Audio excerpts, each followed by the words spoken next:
Hi, welcome to this short presentation on how to detect covert hypnosis. This is a great question. How do you detect hypnosis being used on you? First, for the sake of people that have never been exposed to such material, let's very quickly take a look at a few concepts. What is hypnosis? The fact is that nobody really knows what hypnosis is.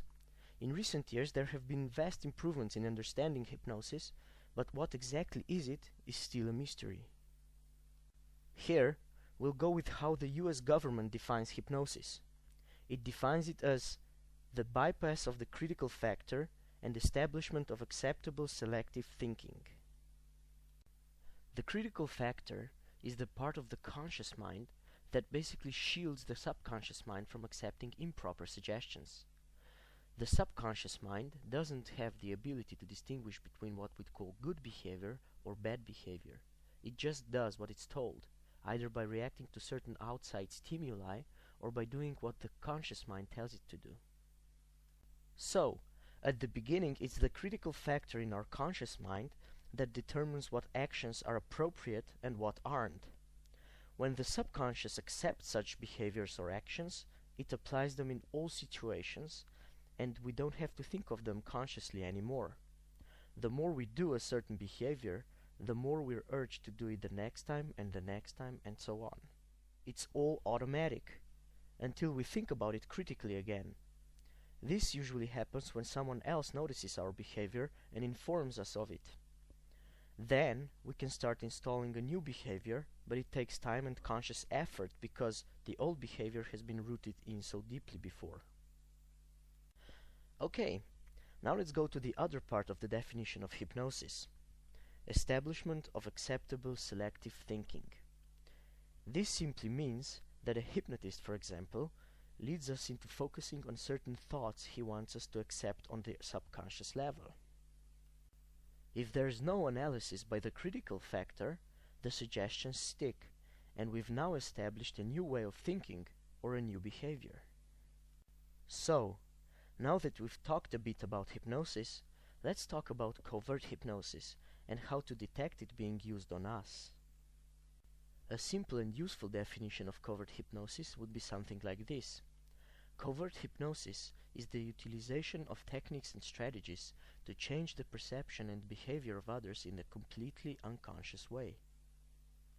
The nature of covert hypnosis is that it's very subtle, undetectable to a person not familiar with such techniques and methods, and even someone fluent in covert hypnosis will, due to lack of constantly analyzing the situation, frequently be effectively hypnotized into thinking and doing something.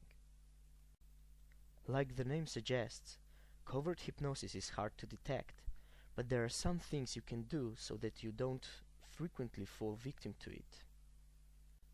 You can A. Get familiar with the techniques, and B. Use your analytical mind more often. The purpose of covert hypnosis is to shut down or at least severely reduce the use of analytical mind or critical factor in a person. This can actually be achieved fairly quickly.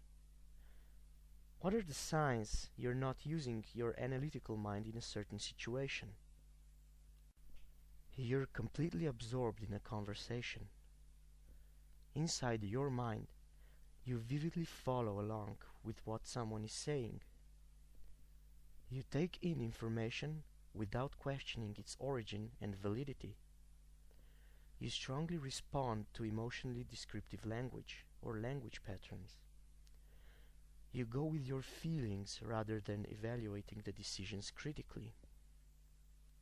Now, this doesn't mean that from now on you shouldn't be absorbed in a conversation or any of the things above. What's also very important in detecting if someone is using covert hypnosis on you is the context.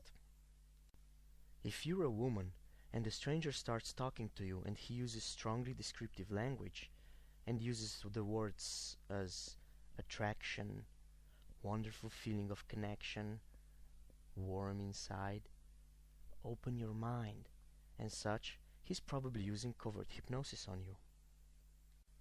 If you're buying a car and the salesperson starts describing how he enjoys driving in this car and what a friend of his told him when he was cruising around in his new car, and he could vividly imagine other people watching him, and he felt that feeling of blah blah blah blah, he's using covert hypnosis on you. It's also important to mention that all the people use certain amount of covert hypnosis in their conversation, because it's a natural way of communication.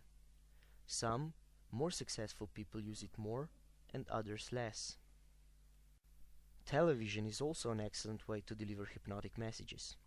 Because of the nature of watching television, we set our conscious mind to rest, it's easy to slide some suggestions in.